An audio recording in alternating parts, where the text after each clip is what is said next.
Good morning, good evening, good afternoon. It's Harry from Hasper TV back with another match reaction video. Okay, this one is a very late one after the Everton result, which on Saturday I was quite disappointed by, which is why actually this is so late, because it's actually really hurt. To draw that game in the last minute, quite painful.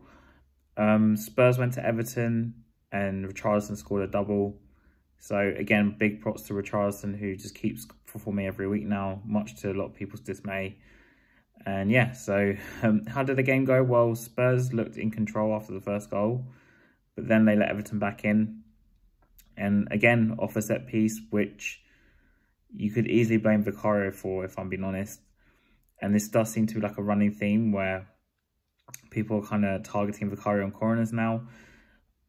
Ironically, this was something I was quite worried about at the start of the season with Vicario, because he's a very European sort of keeper. And if you guys compare him to the old school keepers back in the Premier League, who would come out and just punch it or actually catch it from a corner or a set piece, it doesn't need to happen nowadays as much. Now, credit to Vicario in the second half.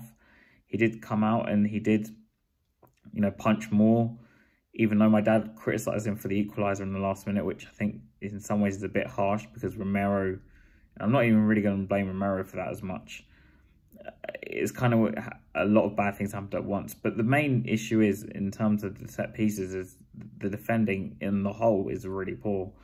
No one's really seemed to track anyone.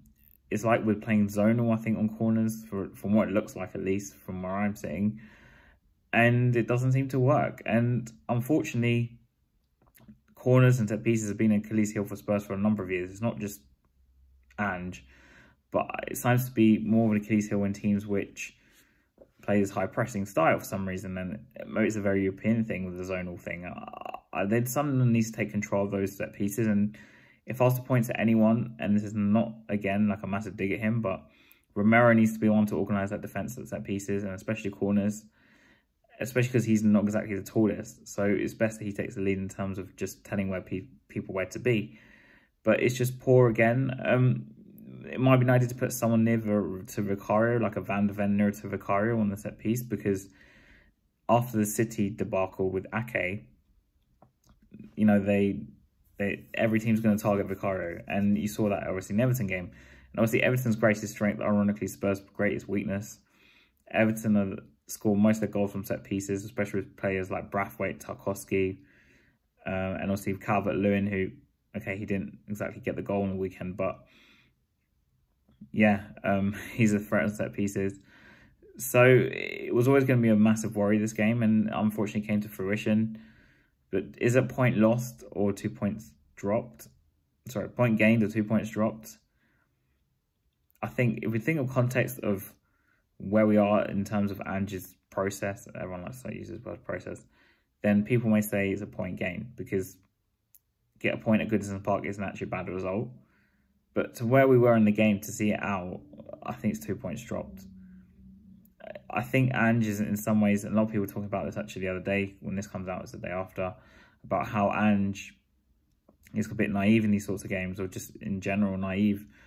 And I go back again to the Poch era to compare this, because I remember distinctly a game under Poch where we were 1-0 up, ironically against Dyche's Burnley at Wembley, and we should have really gone straight to the corner. Now instead, Kane goes and has a shot, and that's more to do, I think, with just what they're told to do. I don't think Kane was just being selfish in that scenario. I think it didn't seem that way, but it's like in the game we had, they gave away the leader's free kick with Kulusevski. There were instances in that match where we could have just got the ball and gone to the corner, especially in the last few minutes, and we just didn't do it. And that's the problem, I think, with, okay, it's a young side, but maybe this is why in the summer I was calling for older heads to come in, because in these sorts of games you kind of need someone to kind of help see you through. I thought Højbjerg, you'd argue, would be one of those guys. I don't think he played well. Again, I said Richarlison was pretty good. On the left-hand side, Werner, not one of his best games. After heaping praise on him the other week, I think he's been poor. He was poor on the weekend. The midfield, Bentancur, I think this is where we have to kind of look at his injury and the fact he was not rushed back because he wanted to play, but he's kind of came back too early. But it's like when you come off two big injuries like he did, or sort of, bad injuries, then this is what happens. I think it's going to take you time to get match fit. And Maddison's the same. It was his first start. Well, sorry, it was second start, since he came back. And he was still a bit rusty, I'd say. I mean, he has been not been playing, for like 3 months. So it will eventually take time to click. I think that third role is going to fall to Sarr, and we'll see Maddison, Bentancur and Sarr ideally in the next match. Sarr actually did okay when he came on. As for the fullbacks, I thought Udogie and Porro again kind of performed like the usual selves. I thought Van de Ven again is like he's not really left. He just comes in, just cleans up everything. I think I mentioned earlier in this video, the attack, apart from Richarlison, who's basically carrying us right now, if we're being honest in terms of goals, I think it's a theme of Spurs, one person carries the goals. But we're getting nothing from the attack. I think Kulusevski played on the right, and he was poor again. Johnson came on and was poor again. There's nothing on the right-hand side, which kind of leads me to the next point, is that Spurs are looking at Neto at least, and Raphinha. I think Raphinha is like a long-term interest from what I can remember. Whether he'll be good for us, I don't know. I really like Raphinha at least. I thought there was a player in there. And if you guys don't know Danny Kyriakou, he loves Raphinha. But for Neto, again, these players, I'm not saying they're good players, and Ange might get more out of them than I can imagine, right?